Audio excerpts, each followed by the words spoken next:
3ចំណុចដែលយើងមិនគួររំលងសម្រាប់បងប្អូនណាដែលទើបតែបង្កើត Channel YouTube ថ្មីមិនថា Channel YouTube ឬក៏ Facebook Page ឬក៏ TikTok អីទេអញ្ចឹង3ចំណុចនេះគឺសំខាន់មែនទែនសម្រាប់បងប្អូនដែលចង់ក្លាយទៅជា Creator ឬក៏ចង់ក្លាយទៅជាអ្នកផលិតមាតិកាដើម្បីរកលុយនៅក្នុងបណ្ដាញសង្គមដូចជា Page TikTok Channel YouTube យើងអាចរកលុយបានទាំងអស់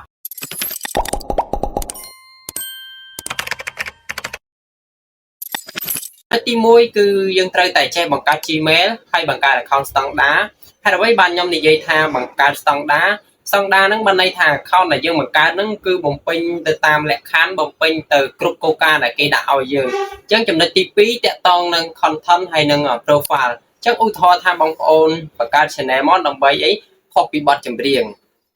ខុសពីវីដេអូកំ pl ែងខុសពីការដើរលេងព្រៃអញ្ចឹងបងប្អូនត្រូវតែតាំងរូបភាពហ្នឹងឲ្យស៊ីជាមួយនឹង content ហ្នឹងដើម្បីឲ្យអ្នកដែលស្គាល់យើងមិត្តភ័ក្តិយើងបងប្អូនយើងអីហ្នឹងគេចាប់អារម្មណ៍យើងថាយើងជាអ្នកផលិត content បែបនេះផលិត content បែបនោះអីចឹងទៅអញ្ចឹងឈានទៅដល់ចំណុចទី3ចំណុចទី3គឺជាចំណុចសំខាន់ជាងគេហេតុអ្វីបានខ្ញុំនិយាយថាចំណុចទី3សំខាន់ជាងគេដោយសារតែចំណុចទី3គឺជា nickname ឈ្មោះ account របស់យើងដើម្បីឲ្យមិត្តភ័ក្តិយើងដើម្បីឲ្យអ្នកស្គាល់យើង fan យើងដើម្បីគេ add មកយើងប៉ុន្តែបងប្អូនតែងតែរំលងអត់ចាប់អារម្មណ៍នឹង nickname កន្លែងនេះទេដោយសារតាបងប្អូនបង្កើត account ព្រាមបងប្អូនដាក់ឈ្មោះហើយបងប្អូនគិតទៅហើយអញ្ចឹងនៅពេលដែលបងប្អូនឲ្យមិត្តភ័ក្តិឬក៏ fan add មកយើងអីគឺគាត់រកឃើញទេដោយសារអីដោយសារតែឈ្មោះដែលយើងបង្កើតហ្នឹងមិនមែនបង្កើតតែយើងម្នាក់ណាបង្កើតរាប់ពាន់រាប់ម៉ឺននាក់អញ្ចឹងទៅនៅពេលដែលគេsearch រកមើលឈ្មោះរបស់យើងគឺគេរកឃើញទេអញ្ចឹងយើងកុំឲ្យពិបាកដែលគេ search រកឃើញយើងត្រូវតែទៅបំពេញលក្ខខណ្ឌកន្លែងនេះខ្ញុំឧទាហរណ៍ account ខ្ញុំមកឲ្យមើលបងប្អូនគ្នាអញ្ចឹង nickname ឈ្មោះរបស់យើងគឺមាន2ទី1គឺខាងក្នុងទី2គឺខាងក្រៅខាងក្នុងដើម្បីយើងបំពេញហើយយើងយក copy link ទៅឲ្យមិត្តភ័ក្តិយើងបងប្អូនយើង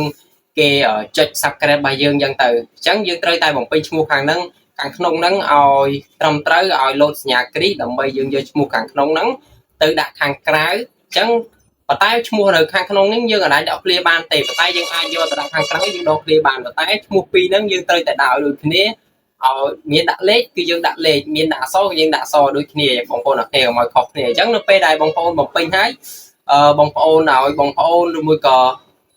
មិត្តភ័ក្តិយើងឬមួយក៏អ្នកស្គាល់យើងអីគេ add មកគេគ្រាន់តែវាឈ្មោះយើងគេឃើញយើងតែម្ដងឧទាហរណ៍ថា account ខ្ញុំបែបនេះអញ្ចឹងខ្ញុំចូលតែ account មួយទៀតអញ្ចឹងខ្ញុំចូលទៅបញ្ជាក់ឲ្យបងប្អូនមើលថានៅពេលដែលយើងបំពេញឈ្មោះទាំងពីរនឹងដូចគ្នាហើយនៅពេលដែលយើងចូលទៅ account មួយទៀតដើម្បីយើងវាឈ្មោះ account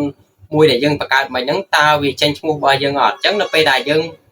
បង្កើតនឹងឲ្យបងប្អូនចូលទៅវាយទៅនឹងឃើញឈ្មោះយើងនៅលើគេតែម្ដងអត់មាននៅក្រោមគេទេដោយសារតាយើងបំពេញតាមលក្ខខណ្ឌត្រឹមត្រូវអូននេះក៏ឈានទៅដល់ទីបញ្ចប់ដែរកុំភ្លេចជួយ like subscribe ខ្ញុំម្នាក់មួយផងដើម្បីខ្ញុំអាប់ឡូតវីដេអូបន្តទៀតអរគុណច្រើន